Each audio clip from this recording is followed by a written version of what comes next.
We're going to talk tonight about what it's like to be an auditor and what sort of goes on behind the scenes and maybe some of the games that's played.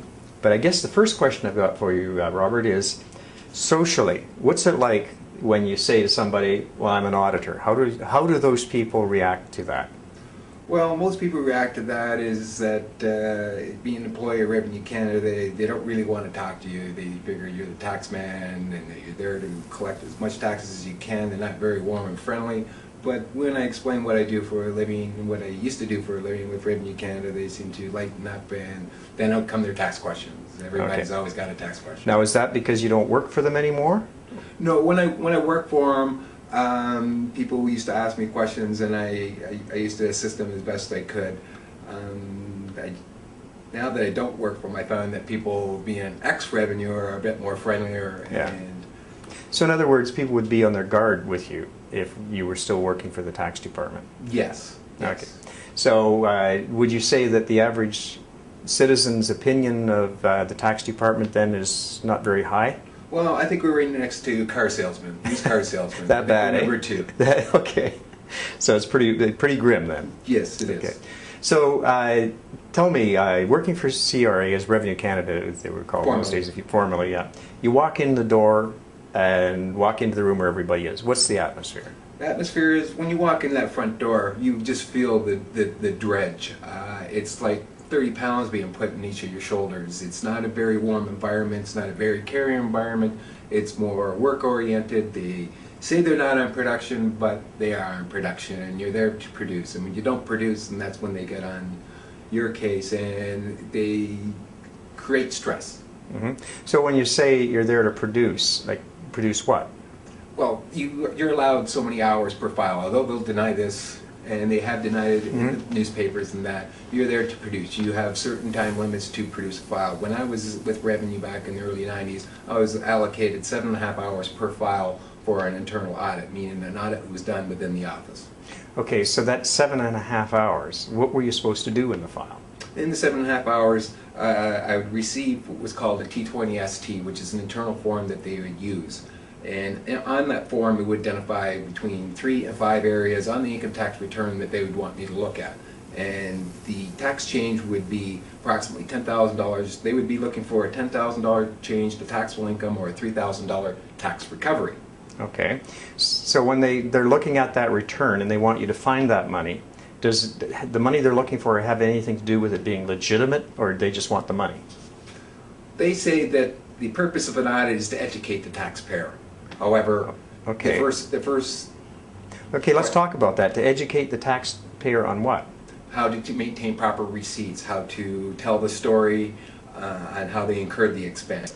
Okay, so they're telling the workers that they're in business to educate the population on how to keep their books and keep their receipts? That's correct. Okay, so what specifically they do to help that citizen be more educated on keeping their receipts and books? Well, as I stated, they identify 3 to 5 areas. Yeah. Usually it involves car expenses and other expenses, usually car because they're quite high.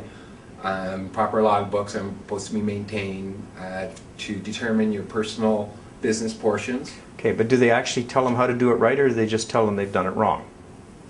We educate the taxpayer to maintain proper records. Usually, but when you say that you educate them, what do you mean by that? Do you mean they actually say this is how it's supposed to be done and give it examples and training how to do it right?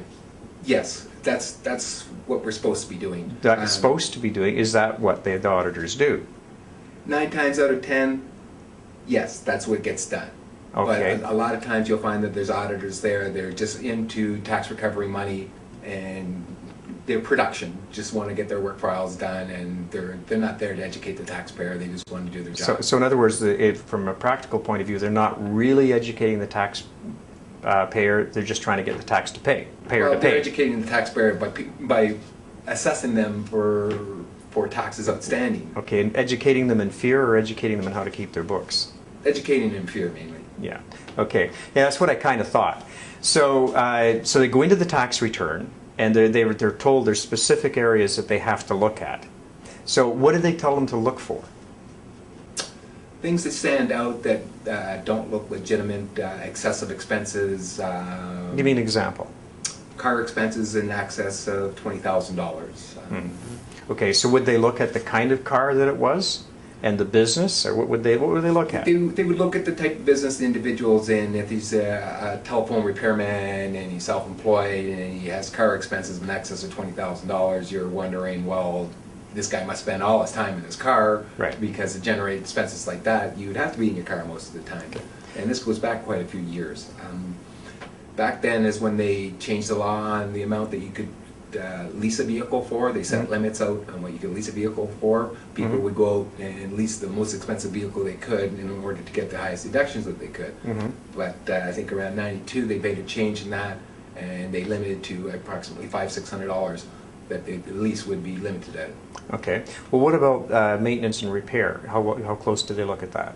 Well, if it's a brand new car, you would be looking at maintenance repair because you wouldn't expect it to incur these expenses, especially if they bought the car outright. They wouldn't be responsible for it. It'd be covered under warranty.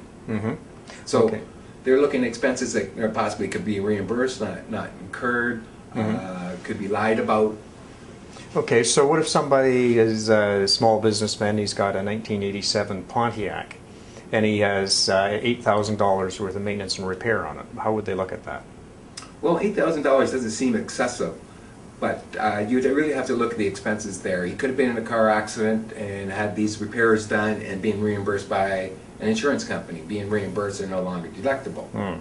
So they would be looking at and saying, okay, well, is that an accident legitimate, and they really examine it. Well, what about the gas bills? How do they look at that? Gas is usually determined by the amount of kilometers that they drive. Government usually sets a rate, I think at the time it was about 31 cents per kilometer. So you look at their total kilometers and you use the 31 cents as adequately being reimbursed. Okay, now that's interesting. So they're saying that 31 cents is adequately being reimbursed, but they pay their auditors 38 cents to be on the road. That's funny, isn't it? Yeah. Yeah, interesting, yeah. Okay, so now I've heard there's such a thing called TOMs, Taxation Operational Manuals. Tell us about that. What's TOMs? TOMs are Taxation Operation Manuals. TOM 4012 is a taxation operation manual that deals just strictly with reassessments after the fact that the return has been assessed. It's done by T1 adjustments, which was part of Inquiries and Office Exam. Although they've restructured the department and have different names for it, I think now it comes under Verification and Collections.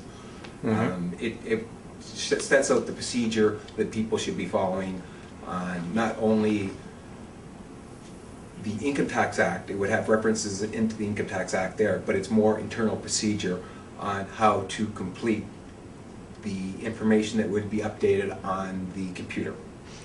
Okay, so it's really procedures. So how do they go about getting their auditors to be educated in TOMs? Like, what's the procedure?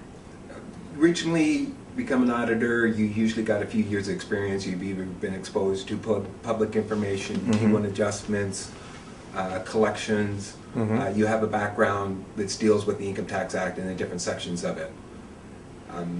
For audit itself, the TOM is a 4013, and within it, it just sets out more internal policy. As I stated, the screening for the T20ST, which comes up from where they maintain their files, which was called tax roll. And they'd send screeners down there, and they would have a list that they'd go through that identified from initial assessment. And they would pick from that list and then finish preparing the T20ST, identifying areas that they want us to look at. Right.